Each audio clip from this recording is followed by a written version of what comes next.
No, I will see your faces looking at me blankly.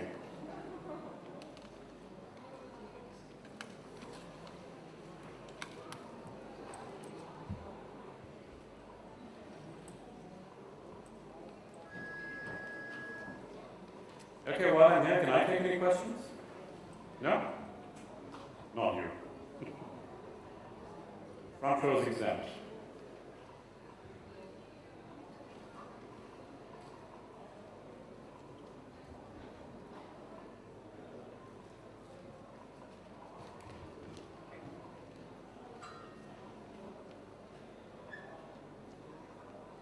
Okay, let's make this easy. You guys amuse yourselves. I'm going to see if I can find Vikram in his lot.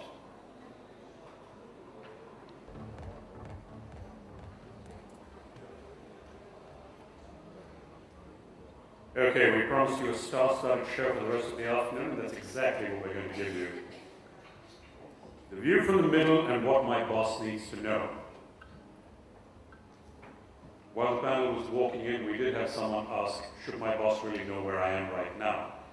And we're going to let you guys answer that. On the panel, to talk about that view from the middle, we have Darshana Shah, Business Head, Marketing and Visual Merchandising at Hyper City Retail.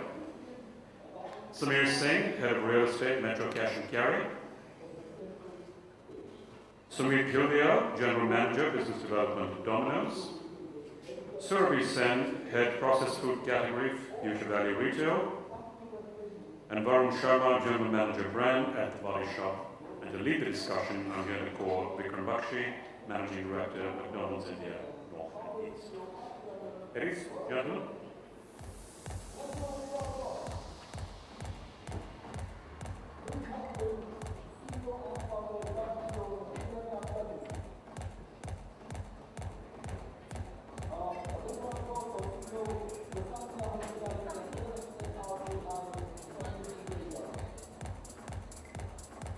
We had a star-studded session, but I wasn't expecting star attitude from Vikram.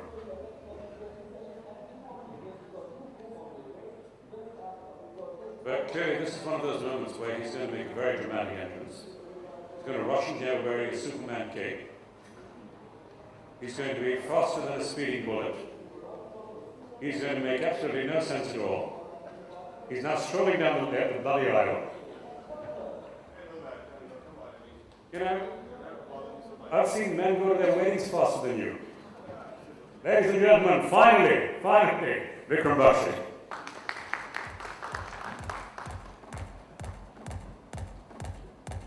All right.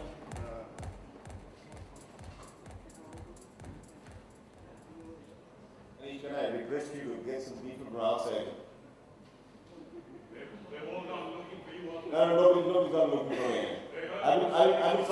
I went to the other hall, trying to drive people here. Okay? So can you just get a lot of people? Is there any way that my voice can be heard outside? Because if I can call them, they should come here. You know, this is going to be a very interesting session. We have already spent more than 45 minutes discussing it. So you can imagine how interesting this can become. You do know the entire session is 30 minutes long, right? Yeah, absolutely. I'm sure about it. I think, is there any way, do we have ushers, do we have people that we can because there's no point getting my panelists on board here without really seeing that they are speaking to people out here. But anyway, without any further ado, I will make sure that my panelists do get on from where they're sitting as spectators and delegates to come on board.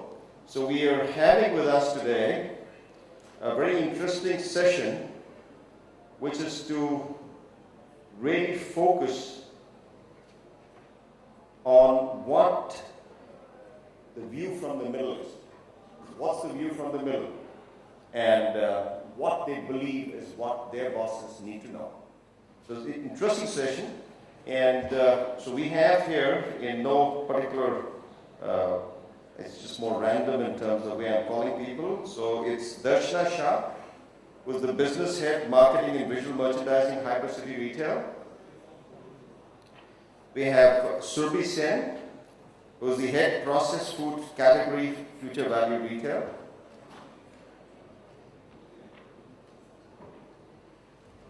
We have Samir Singh, who's the Head, Retail Estate, Metro Cash and Carry.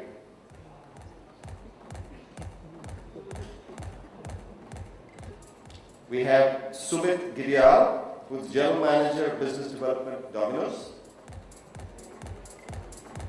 And we have Varun Sharma, General Manager, Brand for the Body Shop.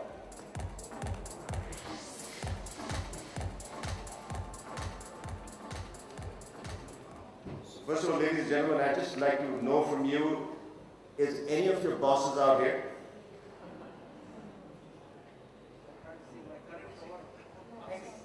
You can't see any of your boss here? No current or ex-boss. No current boss. Okay, is there any ex-boss sitting out here? I was expecting Yogesh. Okay. You didn't tell him to come, right? Because he at least gets to know now that you're no longer working with him exactly what he thought of him. Okay, I think we'll start, and I guess we are expecting people to join us as we go forward. It's a very, very important area where these folks are.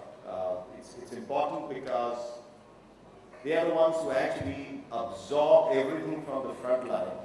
You know, they take the feedback, they know exactly what's happening there, and then they carry it across to their bosses in coming up with the strategies that actually make an organization or brand successful. So it's a very, very important position each one of them is. In most cases, out of the 5 panelists that we have, 4 of them are directly reporting CEOs, and there's only one who's got one more person in between. Otherwise, effectively everyone's reporting directly to the CEO. So we had a really interesting time spending time together, trying to understand really what it takes. And I can tell you what I got in the last 45 minutes is a huge learning for myself. So, well, if somebody else is really not able to get it, I will at least go richer with what I heard from each one of them. I think each one of them is a very talented individual. Each one of them is somebody who's got huge experience and has gotten this position that they've gotten after a lot of hard work. So one of the first things I'm going to do is that I'm going to start off with, it's more like a question answers. I will put questions and I expect them to answer. And in cases where, most agree, then we will not go further with any more of the answers. In case some of them disagree, they will press their point and then explain why they disagree on what and the reasons for it. So one of the first things that I always ask a lot of people, and I think I ask them in the same way, is that, does your boss listen? Does he listen to you? Because as bosses, as CEOs, the trouble with most of us is that we already think we know enough. In reality, we don't. But we think we know enough because simply we've been put into a position, especially by the success of the brand or success of the organization, in a position where everybody believes every word that we say is in some ways a drop of wisdom, but it isn't, or words of wisdom. So the first thing I'm asking each one of you, does your boss listen? So anyone, you can pick up and you can give your views. My boss listens to me. My boss listens. If I have all the data points and I have all the logic behind it, he listens. If you have all the data points, if you have all the logic behind it, he listens to you. Right? I think over the years I've realized to make your boss listen, like he said, you need to have your data point, but you also have to be very objective. Especially in my case where I'm working with an expat. So if you're not very objective and you're trying to make a whole statement in too many words, that's where I feel the bosses lose their attention span, because I feel they have a very limited span. So if you have to make your point, your case, or you want them to listen and make them listen, you have to be very clear and objective. Is my experience over the years, and that's what I think, it's also a rapport with your boss. So you've realized what to tell you so that you will listen. You said something very interesting about the time span. So would you like to throw a little bit this thing on the time span that you have to make him listen? Yeah, it's like when you say shoot off an email, the subject line will decide whether the reader really reads it. So similarly, when you're dealing with a boss who has a number of things on his agenda, A, what you're going to tell him has to be relevant. B, it has to be in a language which he quickly can get what he wants, and then goes on with whatever else is on his mind and agenda. So, but it's important that he listens. It's extremely important. So if you need to have a healthy debate, what you really need to do is maybe have a slot, have a time which you fix with him, so that you then have a debate where there can be a discussion and he can listen.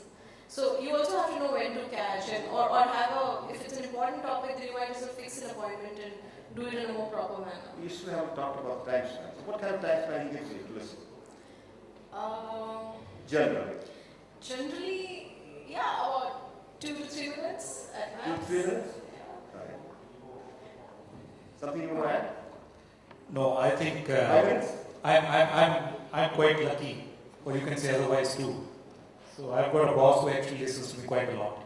So, and have to comment upon it, whatsoever I say, and wait, and obviously a lot of time even argue. But I think that's quite okay.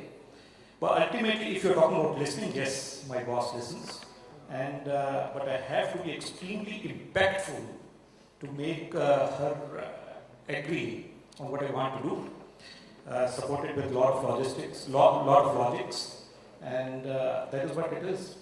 And I think historical success plays quite a lot in decision making, and a lot of time that plays a real scorer. So, as I understand, your boss is a woman? Yeah. And do you think it's normal for women to listen better than men? I'm married. I can say otherwise too. But then I cannot say for the same about my boss specifically, to be very frank. But yes, I generally feel either with guys or with women, I generally feel there's not much of a difference in terms of either in listening skills or otherwise as a skill set itself. That's what I believe. So, what time span does your boss give you to listen? It depends. If you have blocked a time slot with him, if you just go inside his room and it's 2 minutes, you have to be crisp. And But generally. 2 minutes, 3 minutes, 5 minutes. It is.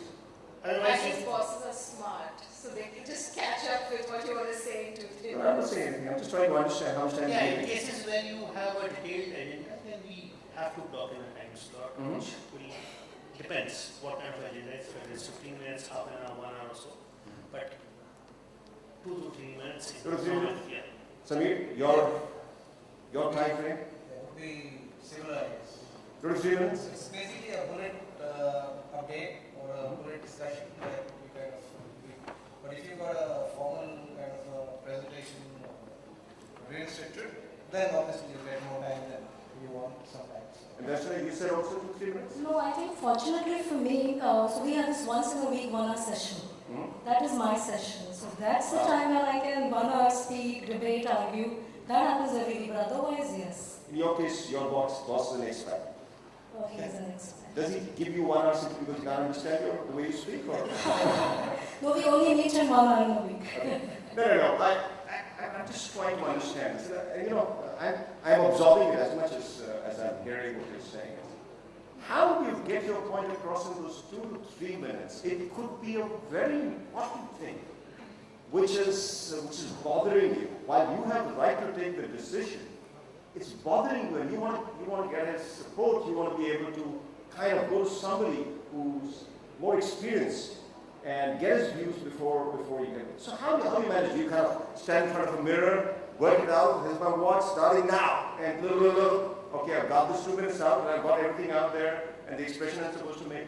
So how do you manage it? I'm just trying to understand this 2 to 3 minutes or 4 minutes, and I'm sure, in your case, I'm going to ask Mark, I'm sure it's just because he doesn't understand it. Just how do you manage it? Is that something that you are okay with? Sabi just said, make bullet points and go inside those bullet points. Might as well take real bullets and shoot them, man. Okay.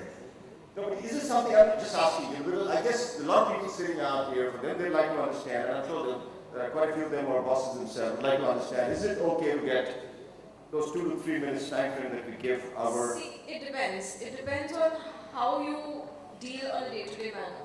So if you're meeting him every day and he's pretty much hands-on and he knows what's happening, then you would know what your concerns are and he would be able to... So communication is quite fast in that sense. and you can arrive at decisions fast. However, if you are not hands-on, and if you don't know what's happening, then you need a larger, like a long brief each. You will start with the history and then go on to say, okay, this is what I want to do. Whereas if he's already in the know, then it's quite quick. Yeah, that's something which is very important. The communication frequency. So, like she said, if you're having a daily interaction, then that's something which is giving him a clear where you're going, how you're going, your decisions required. So you don't need to really spend more time. And if there is a formal review, that's a different discussion. But Okay. Which leads me to the second question. And that question is that, does your boss allow you to make mistakes? And whoever wants to answer. Does he allow you to make mistakes? yes. And sometimes, Yes. sometimes it can be costly. I would say it's not about, yes, I feel generally, I think bosses, they do allow at least first mistake, or maybe even second mistake, but not the similar type of mistakes again and again. And generally as a boss, I won't allow that. But yes, I think a lot of times everyone makes mistakes, and especially in our type of companies, the retail companies, everyone makes mistakes, and I think that's part of life. That's part of this business. So you were just saying something. He doesn't allow you to make mistakes. Even costly. In fact, we are encouraged to make mistakes. And I can say this with my hand on my heart. I've been in this company for 6 years, a couple of bosses, and yes, we are encouraged to make mistakes, because our philosophy is that if you don't try new things, you will never succeed, you'll not move on. So we are definitely encouraged on making mistakes. We are encouraged to try. Mistake or not is what comes out of the market finally. Nobody can be very sure about whether it will be, it will click or not. But yeah, you have to try. You have to do 10 things. One of them could be going wrong. 2 of them could be going wrong. So you just recently, probably did a mistake. Maybe it's a short term, it's a mistake. You went in for a very high cost acquisition in terms of putting your brand out there. How do you feel about it? Yeah? Are you questioning these days and saying, why did we do that? We could have done it differently. It's a very costly mistake. Next time, don't you dare do it. No, it's a mistake, and it's something which has been looked into. And it doesn't sound this way that I have done it and everything. It was a joint collective thing which, at the same time when you're doing this kind of ventures, it's a lot of collaboration between different departments what you get into. But you're the one who brought it up. You're the one who finally signed on it before you gave it to your boss to sign on it. Yeah, but how can it be a collective decision? it's a collective decision, and at the same time it's one which has been signed by me. But it's a mistake which happens, so it's not that so gravity so heavy that one you have done a blunder. But if it keeps on repeating over a period of time, then it's something which has to be. Are we hearing anything different? And as I understand, all of you are saying your bosses allow you to make mistakes. And even sometimes costly ones, because if they say don't make a mistake, you've done nothing. See, it's more about when you are creating an atmosphere or a culture for the organization to be open, to be empowered, to be free in their discussions, and the employees to be able to take decisions. But something like this obviously is a factor. There is a buy-in that some things do go wrong. But are we repeating our mistakes, or are we learning from them? Or are we talking about them, or are we just hiding them under the carpet and getting on with our lives? So I think how the feedback is and how it's being communicated is what it is all about. And an organization will forgive you for something which obviously there is a learning attachment. But if you're going to be doing these blunders, then I think there is a... I agree to Sameer's point. Depends that what is the ratio of repeat of mistakes. If it's a frequent repeat, then it comes into the category of blunders. So in that case, in any case, so it depends. If it's a mistake which has been one of mistakes which has been done, and which has been timely seen also, and there can be measures where we can try to rectify it also. So it depends on what kind of a mistake is it and what is the gravity of that mistake. And if it's the first time, it's a repeat thing, that's what... Alright, so this is all about the mistakes. So you're saying mistakes are allowed to be made. You can make mistakes. In one case I'm hearing from Surabhi, if you don't make mistakes, the people are looking at you and saying, why are you making mistakes? Is that right? When I say making mistakes means why are we moving things here? Why are we getting to do something? Something Absolutely, creative. initiatives are encouraged, and if it costs a couple of non-correct or incorrect decisions, it's fine. Well, I want to look at your P&L very carefully though. So I'm going to move around a little bit because I think everybody's looking at me and I think you should be actually facing the audience sitting out here. This leads me to another very interesting question. One is mistakes having been made and kind of accepted. What about credit? Now you do most of the life's work in making things happen. And then you find in front of the larger audience, the boss is standing out there and taking credit for it. So what do you feel at that time? Do you feel, oh, what's this? Why am I not getting the credit? After all, I don't want to move this. I don't want to brought up that whole thing. I brought it up to him, told him how to check it out. Took his okay on it, got it executed. And what do I get? Nothing. And he's taking all the credit. What would you feel at that time? Anyone can answer that? Vikram, to me, I would say that it would matter if, because all bosses usually are the faces to their promoters, to the board of directors. But as long as in my peer, in my people, in my leadership team or wherever, if the credit is given to me and that is important, that there is that you've done the work. But having said that, your CEO is definitely the face to the world. So whether it is, if he's taking the credit, I don't think it matters really. Because as long as you've been appreciated whilst you were doing it, as long as to the people it mattered, so I think that's something because he's a face. So he should be allowed to take that credit. That's a politically correct answer. No, but anybody disagrees with it. Okay, I don't want to disagree to that, to be very frank. And but what I would like to say is, my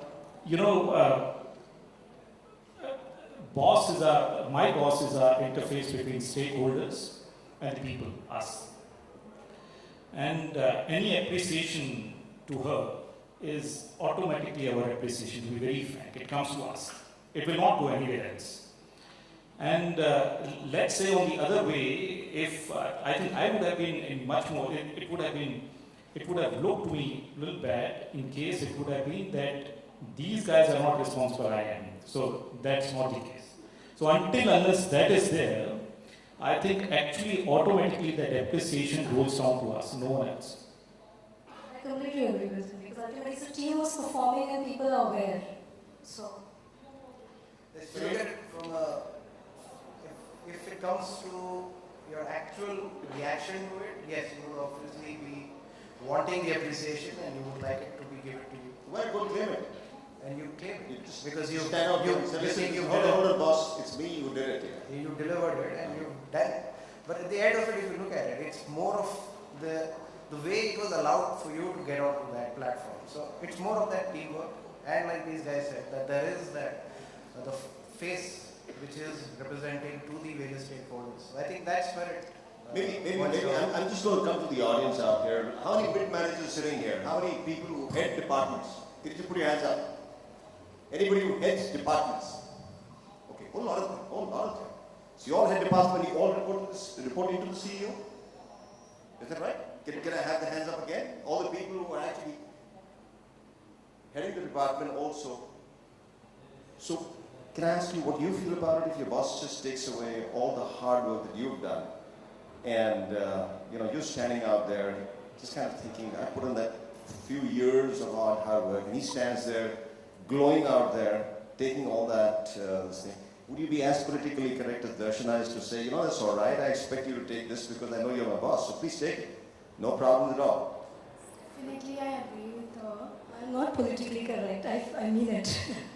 Yes, because ultimately she's the boss and I know whatever it is, it's jointly a team effort. So it's not a one-man show. So definitely one person has to stand for the brand and that's the boss. But when it comes about the credit part, no doubt in the front of the audience, she might take the credit, but in front of the office and everybody, we are. You know Darshana before? Okay, that's okay. Anybody else with a contrarian view? Yeah. You do? All right, right here. Go ahead. I think I slightly disagree. to not 100%, but to certain Yeah, extent. slightly Joe. To certain extent. Why I'm saying Please allow me just this much. Yeah? why I'm saying is that at least the person name should be there once the person has done that work. Whether overall accountability or responsibility lies with the CEO or president, but I think the mention of that particular person or the credit should be given, whether it's in public or whether it's with promoters or whether it is with directors. Otherwise, you won't get recognized. Vikram, Appreciation. Vikram, if I have to add to it, it's like this. You know, if the guy is secure, he will give you the credit for what you've done. How does it? Secure. So I'm saying, if your boss is secure, he will not shy away from giving the credit where it stands or where it holds good. However, at the same time, if he doesn't do, it shouldn't bother you. Why? Because if he's the CEO and he is reporting to the promoters or whoever else, board of directors, then in any case they know that he has a team who delivers for him. It's not as if the CEO is going to run marketing, processed food, negotiation, you know, he's one man finally. So it's okay, everybody knows. So even to get the team to do what they do is a credit for him, because he's got them motivated and he's got them to deliver. So that's his credit. But the job ka credit, the exact detail of that deal may be with a person who's handling that job. So it's fine. I totally agree with Surabhi. At most of the times, your CEO is going to be the face for the promoters for the outside world. So the credit has to go to him in most of the things which the team is doing. And in your review sessions and in your different sessions, you're already getting the appreciation in the boardroom or somewhere like that. But in the face outside world, it's always going to be the CEO is going to be getting the credit for the teamwork which has been done. If I have to put it crudely, he takes the credit, I get the money, I'm fine. Hey, now we got you going. Just trying to make it like this. It was good to rub you in, because that's the only way you came out with this thought process. Good.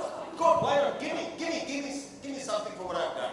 Why not? That's what I demanded. And why should I not demand it? I put you out there, you're glowing out there, enjoying your stuff, taking all the credit in front of the shareholders or whoever in the world. And here I am. At least give me the money. Show me the money. Right. Maybe if that's the scenario, you will hardly find any good entrepreneurs in India, because eventually they have get out some kind of problem with the organization. It's always been said, love your work, don't love your company. You never know when company can stop loving you. So it's better love your work. You work well, you should be very proud of yourself, you have done the work. Kal ek session hai, jiska, the point there is seva. Right. We'll talk about what you were saying in that session. And my boss is in that. I think that will really be opening up. You know, one of the things very sad is the fact that none of the bosses are around. It would have been really worthwhile had they been around, because if they would get to know exactly how they're feeling and what they feel and what they should be doing. I mean, it's such an important thing. Okay, one thing that brings me immediately, very quickly, is to performance reviews. You know, we all talk about performance reviews. There are sometimes structured performance reviews. There are sometimes just a chat that you end up having, spending time together, trying to understand, what has worked, what's not working, what are some of the areas that you would like to, probably get help in, support. Maybe you want some education in those certain areas that you would like to. How are performance reviews, as for you folks are concerned? And you can describe it differently if you have different ways of happening. Is it a very structured, a kind of a form that comes in and you're supposed to kind of tick there, put your thoughts, takes you some time to put your thoughts together, and then your boss sits down, goes very carefully with each one of them, asks you necessary questions, and you kind of assess together exactly how you've done? Or is it very often, okay, the structure's there, it's great, it's all very nice, been put up by the HR people, but really what we're going to talk about is, how's it been? What have you been up to? Where is it that you need support? What is it that I can do for you? So what ways do you think are the performance reviews being done in your organization, especially at your level? I think for us, that way it's quite, very well planned. So what happens is at the ending of the year, we have the whole strategic meet, where we decide the goals and for the year and way ahead. And post that, we, at the beginning of the year, we do have a one-to-one session sitting, sometime in the first quarter, sitting with the boss, deciding our clear, so keeping the goal in mind, keeping the direction on your functional area, keeping the KRAs in mind, that is being decided along with the boss, so you decide that. And we do have a mid-year review. So there is a mid-year feedback given, but whilst yes, there is a formal review, there is a proper process, and there is also a chat, there is an informal chat along with that, and there is also a yearly review. So there is midterm, there is a planning, midterm review, and there is a yearly review which happens, which is also to sort of give you mid-year where you are, and so what's lacking or if there are any changes required. But it's quite formal, but it's also informal at the same time. At least in my case, the boss is open to listen. So if you are allowed to challenge, you're allowed to put in your frustration or whatever. Darshan, I'm sorry, you're such a pretty lady, even I wouldn't listen to you. That's okay, but does he really listen to you because he wants to listen to you?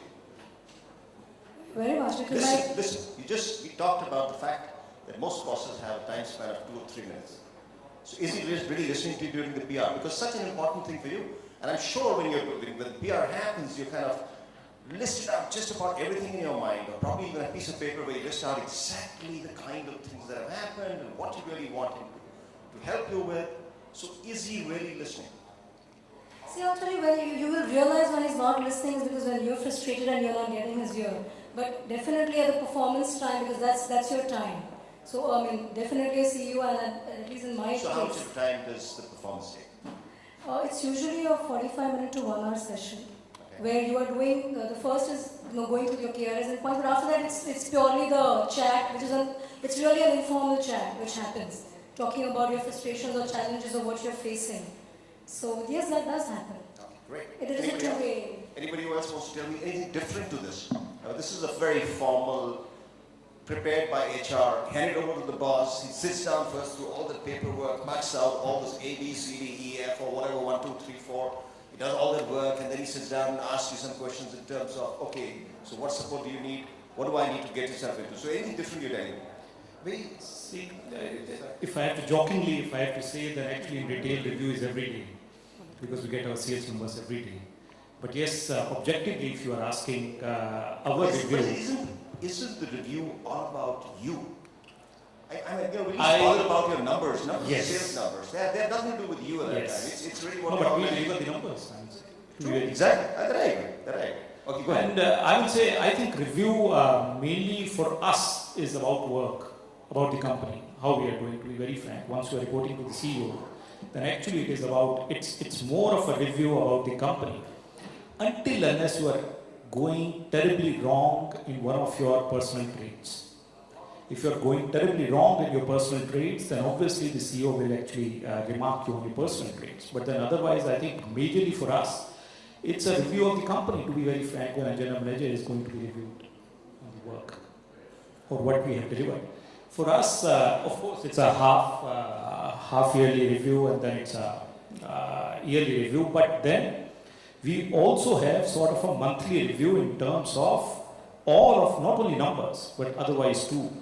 And where it really makes us, it prepares us for the next month altogether, because it's a retailing company and we need to be, I think, alive every day and die every day, as we say. And then I think I generally feel a monthly review is not a bad ploy to have, especially in a retail company, because it makes your boss aware what you have been doing. It makes the company aware what we have been doing. Your pluses and minuses, and you can obviously be cautioned if you are in too much of minuses, so that you can actually recover in the next 11 months or next 5 months. All right, anybody wants to add anything to it or say something different to this? One is this media review is more about a mentoring or coaching kind of a setup. So you're saying the media review is more about mentoring? Yeah, it's not about finding a fault or not X numbers. It's more about how you achieve as a team in your team to deliver that number. So that's, I think, very important. Okay. Then if you get into the formal process, yes, there is a number if you achieved or not achieved. But that is pretty much a moot point by the end of the year, where if nobody knows, you'll never reach or have you reached. So it's more about how you are doing, what you need, how you're going to get to it. So I think that's what I see.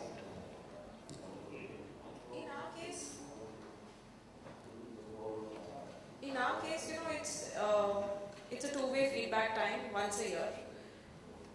However, However, are you sure it's a two-way feedback? I like that. so I'm specifying. So I'm saying, I need to specify because I get right myself. This is two-way. yeah. So no, it is really. So throughout the year we're anyway interacting, and you pretty much know how the other.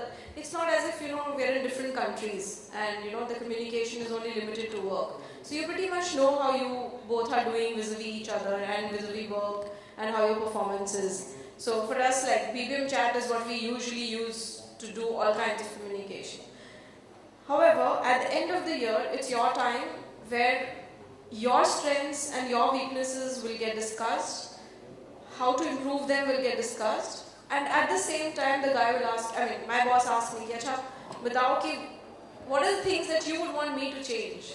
So that's the opportunity, or that's the feedback session, which I said two-way feedback. So you do give feedback at some times that, okay boss, this is not how I think this should be done, or this is not what motivates me. Because it's like a relationship, and very akin to how you build your other relationships. You really have to help the other guy develop you, and vice versa. So it's a long-term thing. Seriously. Because you just said something very interesting, that your boss asks you, what is it that he needs to do to change things? Is that what I hear? Yeah, that's a. Also, we have a development program which is discussed at the end of the year, which is not only numbers, what your KRA was, but your development program in terms of soft skills, in terms of how you have to progress further. And it's a two-way communication, that where you also give your feelers and your inputs in terms of how would you like to your boss to behave and have a development program for you and all. So that's something which also happens with us on a yearly basis, where apart from the monthly and quarterly reviews of numbers and KRAs, we touch points of trust development and the soft skills. Tell me, ladies, there's a lot of ladies sitting out there. Do you have bosses? Do you have bosses? Right? And you have reviews? Like what they're talking about, a performance review? Yeah, you do? Okay, does your boss ask you, in the same way that you just heard Surbi say, what is it that I can do for you? And tell me truthfully. Right, exactly, because it's more like taking a poll out here. How many bosses are like Surbi's boss? No, not really. What's not working? See, there are two questions to it. What can I do for you, and what do you think I should change in myself?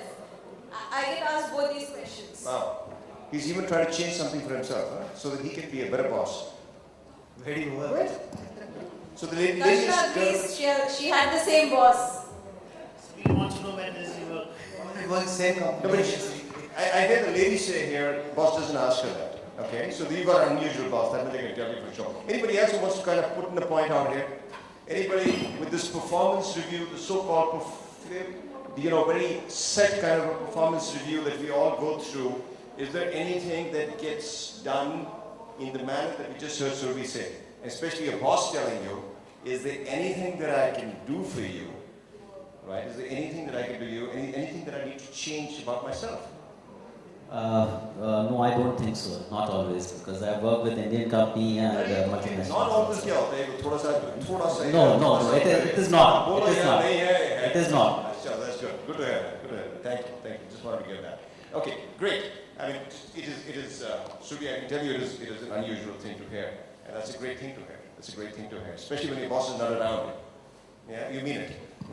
That's for sure. You mean it to that time.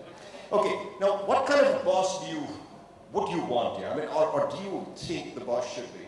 Should he be because he's very knowledgeable, extremely knowledgeable? You want him to be directive, teach you, tell you how to do it, literally help you with the execution. The other one is supportive. You think you know what to do, however you go to him, and he listens to you and kind of supports you. All right, yeah, that's what you think, go ahead and do it.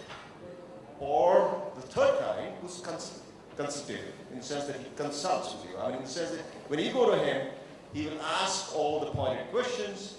He will ask you to look at the pros and cons. He will ask you to go through the options available to you. and still allow you to make the decision after he's broken it down for you, while you're doing all the talking. He just listens mostly. So what kind of a boss do you think would each one of you ideally want? And you can, each one can say the kind of boss you want. So you want a directive boss, you want a supportive boss, or you want somebody who's actually a consultant. How about no boss? Wow. How about no boss? That's wonderful. That's the next question of mine that's going to anyway come. How about all three? Because like you can't find an ideal partner. I don't think you can find an ideal boss somewhere. But to me, if you say a lot of all of three would be great, because consulting when required, supportive when required, and directive when required. It's sort of saying that he has to be that inspirational leader. He's motivated, passionate, walks the talk. You're asking for Superman now. Superman's only in comics. You're asking for Superman. Isn't that somebody who's asking for a Superman? How many people would really think that you would get the kind of boss that she's talking about? You think you get a boss who's directive, who can tell you at that time, at a particular way, when you're not sure about what to do. And at the same time, he's supportive when you think you know something, and allows you to do it. Another one who kind of makes you go through the pros and cons so that you don't make a mistake. Make you go through the whole decision-making process. It's really a decision-making process. It's kind of, making it, working with you to go through that. But anybody who thinks you can get a boss like this? Anybody's got a boss like this? Out here? Nobody's got a boss like that? Anybody out there, sitting out there on the dais who can say they've got a boss like that? All three things combined? I don't know. You've got to still think it. You've got to talk to my guys then. You see, I think that it's not easy to be a human like that. I would say one can be knowledgeable. The other thing is should be that much knowledgeable that even supports you in your wrong decisions. Now, if one is knowledgeable, then obviously someone is going to criticize you for your wrong decisions because he or she is more knowledgeable than you. On the other hand is, I would say, it's not easy. It's on us also, I would say, when we talk to our subordinates. A lot of time it happens that when you are knowledgeable than your subordinates more, and you feel he or she has done a mistake, you are definitely going to talk to them about it. Because you feel that maybe your buy-in was important in that decision. So that's what I feel. I feel it's not easy to get a knowledgeable boss and supporting you in all of your mistakes. And I think it has to be pinch of both in the correct proportions to actually get the desired one. So, well, what I really look for is energy. If the guy has a lot of energy, it vibes on. It rubs on to you. What do you think is going to be a guy? It can be a woman. He's got a woman as a boss. Come on. Why do you think bosses all look like bald, those tough looking? And you both are women, right? So, guy is a generic term, I know. Okay. If the boss. So, what I really look for is energy and that kind of helps you sometimes when you are down and out. But otherwise, I would rather have somebody who would, give me broad direction and then leave it to me to, do the job and do it well, do it to my satisfaction, and let me take my decisions. So you need a mix of a consultant and boss as your first priority. But then at the end of it, sometimes you get bogged down with all these decisions, and sometimes you feel that maybe this is not right. So then you get on to, okay, let's look at a directive kind of option. So somewhere there is that mix or the matrix where you which makes it work for you. Because at the end of it, there is no right decision or wrong decision at the end. So.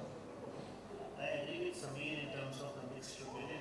Somebody as a boss should be giving me more food of thought so that I can take my own decisions and give me just a directions whenever I require, and to go ahead with whatever empowerment I have. So that's a boss which needs to be there.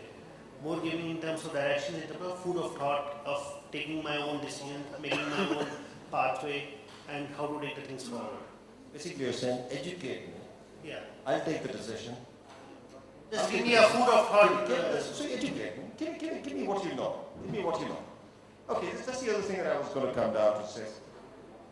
How many bosses really give you what they know? Give you what they know. Because remember, one of the thoughts that always could be in the back of his mind is that you could be the next person taking a seat. So I'm not saying that, that's exactly how it works in most organizations, but generally, if you rise the ladder and now you started getting enough knowledge in terms of operations and understanding your department, what is it? You're hungry for more. Like you rightly said, give me that education. So how many bosses do you think really, or your bosses do you think, do they educate you? Do they give you what they know? Because after all, they are there for what they know. Couldn't have been there just by coincidence. Sometimes it can happen, but not most, no. But would they give you their knowledge? Would they prepare you for the next leadership role? And be honest about it, let's hear from you. I think it's about getting that kind of freedom and that kind of interaction. And it also depends on you how much you want to take out of that, of the boss. Only when he gives it to you, no? No, but if you create that setup, that communication, there is that common trust platform, there is that guidance and empowerment. Now, at the end of it, he won't be saying, okay, come take your advice for today. It's more about how much are you, what is your hunger, what excites you to get out of it, and do you think does he have anything to give? So, I think it's a mix of that, and how greedy are you to move into that position? So, you need to know what all are your drawbacks which you need to improve, and maybe he can help you reach that goal. So that's what I do. My answer is still not there. That's your boss. Give you what he knows. See, in my experience, I'll try and see it both, because I've had worked with Indian bosses and I've worked with expats also. So there are a lot of things to this. If your boss is young, your boss is, like Surbi earlier mentioned, is either insecure himself, then yes, he would be more threatened and he will not pass on. So depending on how, the experience level or how secure your boss is, that's one side. And yes, I have worked with a boss who was threatened to, pass on the information beyond a point. That transparency, so to say, or the knowledge passing on was missing. At the same time, I have experienced, and this is my experience with expats, so I'm not saying all bosses are like that. It depends on like I said, the age, how young he is, or how threatened he himself is.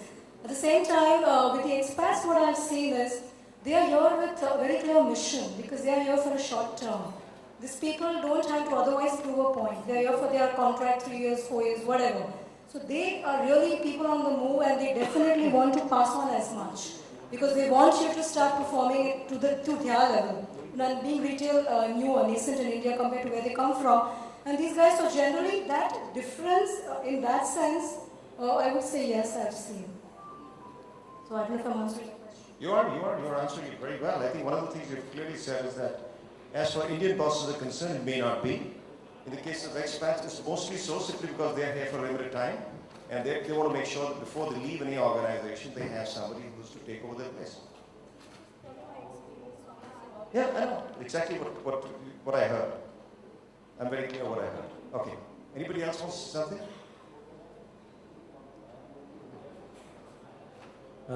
I'll say emphatically yes. To be very frank, yes, my boss passes me quite a lot of knowledge.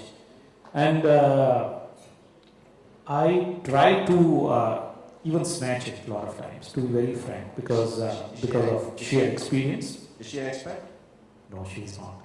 All right, just want to understand. Yeah, no, not at all. But yes, to be very frank, I feel yes. I will emphatically say yes. Right. I don't know whether it's about sharing. The point that you're trying to make is about whether the boss shares his knowledge with you. But however, I think what he does, in my case it's a he, so I'm saying what he does is to give me exposure to various things which would help me groom myself or educate myself or take my knowledge base up. So for example, I have shifted from marketing to category management. So I was sent to seminars and workshops to understand category management best practices. I was given international exposure. So I'm saying he is grooming me in that sense. Now, do you call it him sharing his knowledge base, or do you call it him mentoring me in, through some other means? It's one and the same thing. in your interactions, you pick what you want to pick, you learn on the job. But to really expect that the guy will sit down and, CEO has a lot of work, so it's not part of my expectation that CEOs will really educate or impart their knowledge to you. You're supposed to collect your knowledge. That's true, but at the same time, just like he has only those 2-3 minutes. More likely self-educating yourself at the same time. No, I have a point of view with Survi. Where I see is, where the boss is allowing you or giving you the coaching. It's a good coaching style because he wants you to, gather that or become, his team has become his strength because you're new to that field. But yes, I have seen bosses who do share their experience. You say the knowledge, or in my experience, this is how we've done, this is how it should be. So that's the difference between coaching and sharing your own experience, your own knowledge. I would say these two are different things. I agree. I think Survi was making a point that the boss was actually helping her ease into her role by providing the necessary inputs that she required. But I think the question that I was asking is he helping you grow into his role? It's a very specific question. Is your boss helping you grow into his role? Is he preparing you for the next leadership role? In my case, yes. Because I have like a level in me, so. Oh, that's right. So you know where you can get there. Yeah. But in the other cases, you're going to usurp the boss's chair. So is he ready to allow that to happen? Because remember, traditionally in India, you can see exactly our political system. Even at 80 and 85, we still continue to rule, continue to stay on the chair, irrespective of what. So that's just a point that I was trying to make. Okay, the other thing that while we talked about. Sorry. So let me give you an example. It does happen, and it has happened with me. So my journey has been exactly that. My previous boss actually groomed me to head processed food, and which is what I'm doing this year. So last 2 years, he was doing exactly that, not only imparting all of the knowledge that he had, but also giving me hands-on experience by working with him.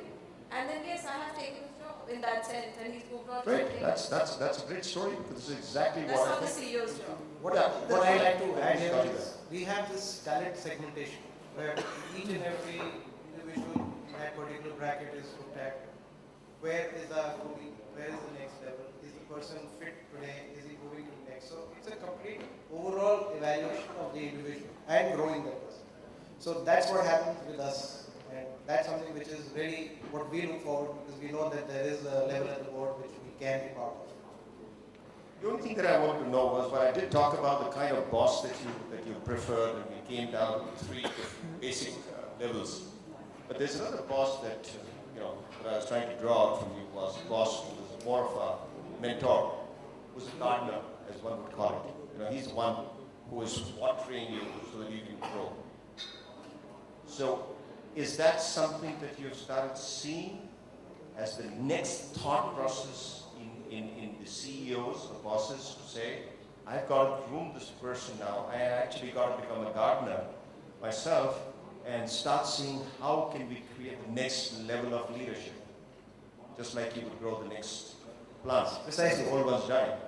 That's what I was talking about. The nurturing of this talent pool which is there, to give them that kind of awareness, education, on-the-job training if needed, and exposure to a different department. So if you're moving from category to marketing, marketing to operations, operations to customer relations. So that is where the whole overall, I don't know if I'm answering. No, you have. You're answering it well.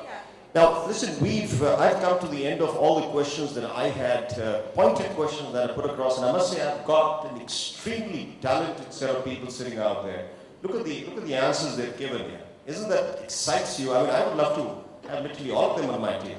It's just wonderful to have people who are so committed, who are actually talented, committed, and on top of that are ready to learn as we go forward. I have only time for 2 questions that you can ask the panel directly.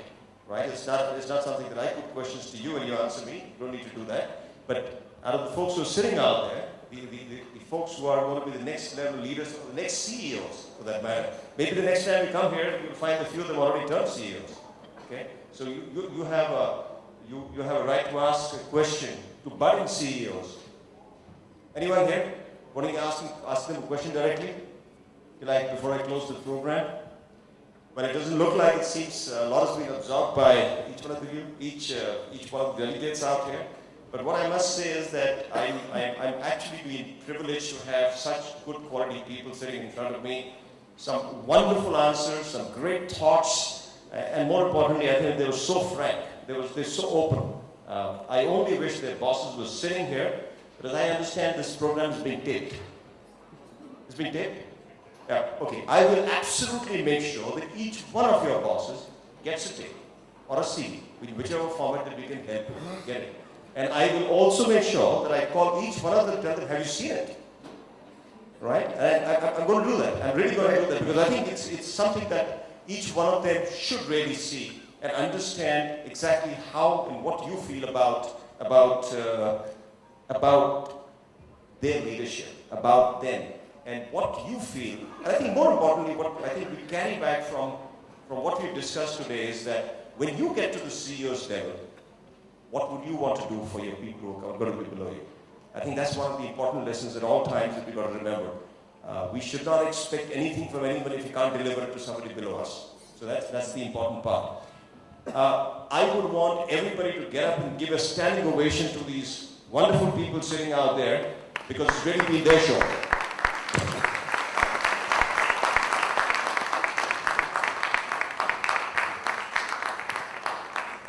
Thank you so much, Vikram. No, it's wonderful. It's not learning even for me. Thank you for being all here.